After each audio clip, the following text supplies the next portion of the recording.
All right, are we all set? Yep, we're all set.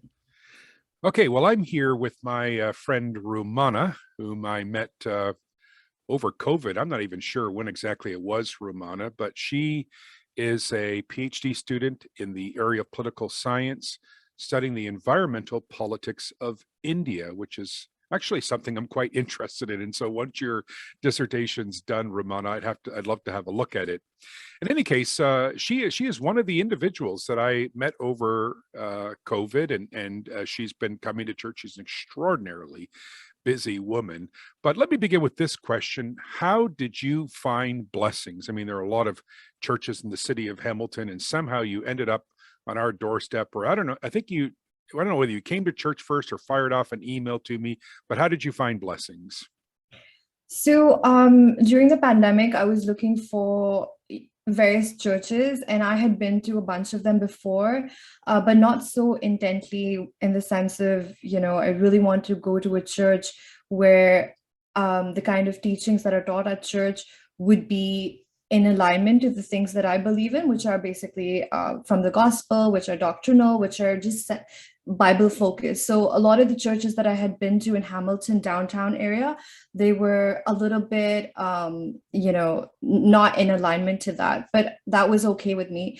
But it was only until COVID had happened, and then I became a little bit more serious about looking at religion and with everything that was going on. So I started having discussions on Clubhouse with like-minded Christian believers and followers of Christ, and I shared that I was struggling to find a church with that shared the similar kinds of beliefs. So ironically enough, there was a friend of mine that I befriended on Clubhouse, and he sent me a link of blessings, and he said that look at their core values and beliefs. They kind of seem to be in tune with the things that we've discussed so far and the things that we believe in as well. So why don't you just check them out and see, and attend a meeting or two and see what it's like. So that's essentially how it happened. Like, ironically enough, my friend sitting in India sent me the link of the website on blessings, which I had no idea about. And then I decided to just visit, and yeah, and then I love that. I love that story that we were referred to by someone in India. That's really heartwarming and encouraging for me. Um, Maybe share a little bit about your own religious background and then why you were pursuing a Christian church in particular.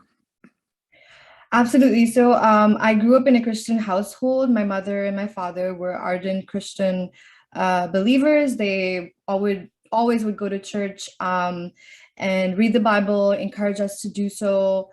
Every Sunday it was just, we would just get up and go to church. We would go to a Mormon church, but again, it wasn't something that my mom and dad religiously follow, because as we all know, Mormon churches have like a lot of rules and regulations that all the members have to follow.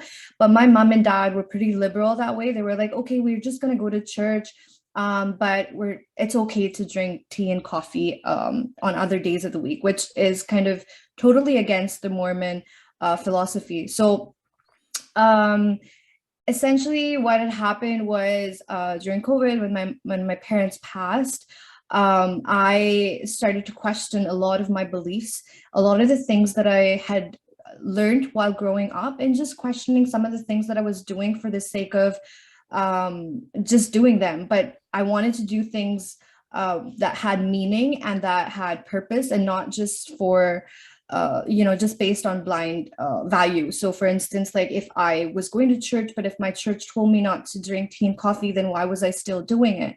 I didn't want to do those kind of things, or I wanted to question the ideology and just understand a bit more as to what it meant. So what had happened was I started to read more the Bible. I took it upon myself as a task that I wanted to learn more, understand the purpose of my life, and what happens after we pass away. I wanted to know where my mom and dad were, whether I will ever be able to see them again, and just question the tenacity of the gospel. And if there's any truth in the Bible, then I wanted to pursue it, because up until now I was living a Christian life, which I thought in my view was sin free. I wasn't doing anything bad. And like most people think that they're good, I thought that I was living a good and righteous life.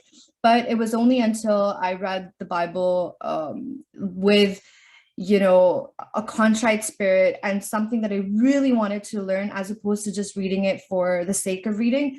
And that is when it was just an eye opener for me, and things just changed. It changed my life forever from there.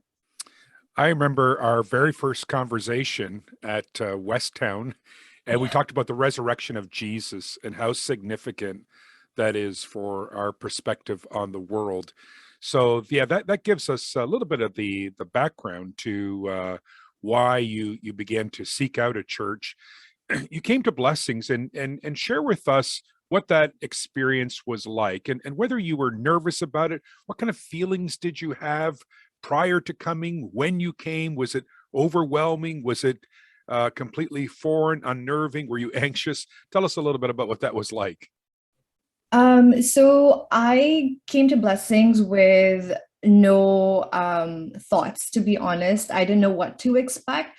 I thought that, okay, this could be an experience that I'm having, and I could keep coming back to Blessings, but it also could be an experience that I may not want to have again. So I remember the first time that I had come, it was an evening class, or a Sunday sermon. And I remember you were teaching, and then the messages that were being given at the time were very much so in tune with what I was reading and what I held value to. And I liked the way there were questions that were being asked by the congregation, where anyone could ask a question at the end of the sermon and could just text you, and there if they had, and that could be just anonymous, so it didn't have, that person's identity could still be concealed. So I remember I asked a question, and that you had answered that question.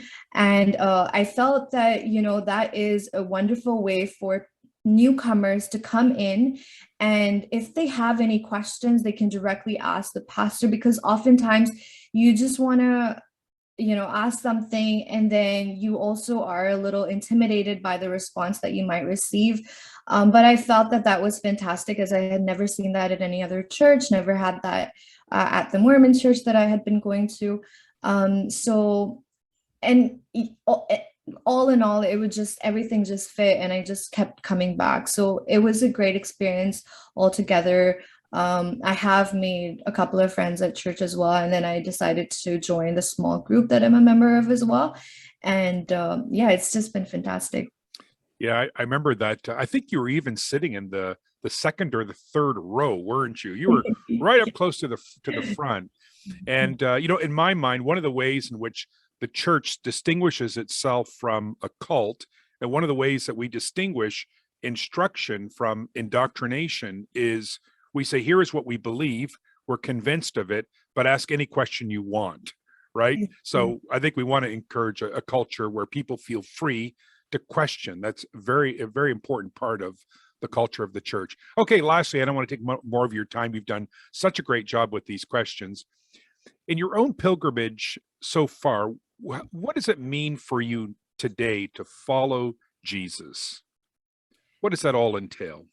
I think that's a great question. And it really just centers around, our belief as not only Christians, but just as followers of Christ, as believers of his gospel. For me, it personally means to take up his rod and just walk, with him. The fact that Christ was able to die for my sins so that I will have eternal salvation is such a blessing.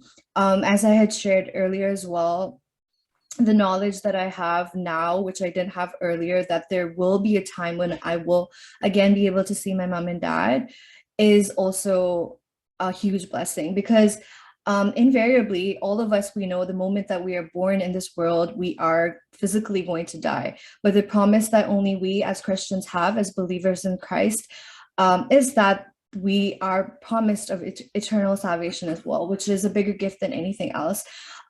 So in all of that, just to uh, see and witness the love that the Lord has for his creation, which is us, his children, is it just signifies how different we are from other religions, as well as there is no other God that has ever in the history of the human race been able to lay down their life for their children. But our God, exemplifying true love and true sacrifice for the salvation of his people, has been exemplified by the crucifixion and resurrection of Christ. So I think all in all, it does definitely mean to believe in him, but also to be able to forsake a lot of the things and the sins that we and me specifically were very, very much so in tune with in the past. So while it does mean following him, loving him, doing all of those good things to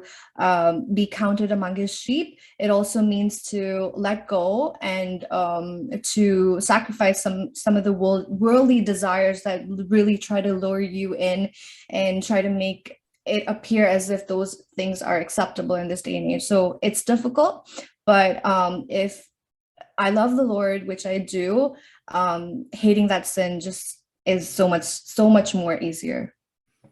Yeah, thank you very much. That's a beautiful testimony. And, I've been a pastor now for over 25 years. I'm embarrassed to say I still struggle with sin, fight against temptation. It's a daily battle, but I have to say it's also very rewarding to lodge my trust in the Lord Jesus and to have hope. And you've talked about that hope as well. And if God can raise Jesus from the dead, there's no problem that we encounter in our life which is too big for him, right, or too hard for him. Romana, it's great to see you again online or yeah, via Zoom. I can't wait to see you again in person. And thank you so much for doing this interview, and God richly bless you. Thank you, but I'll see you soon then.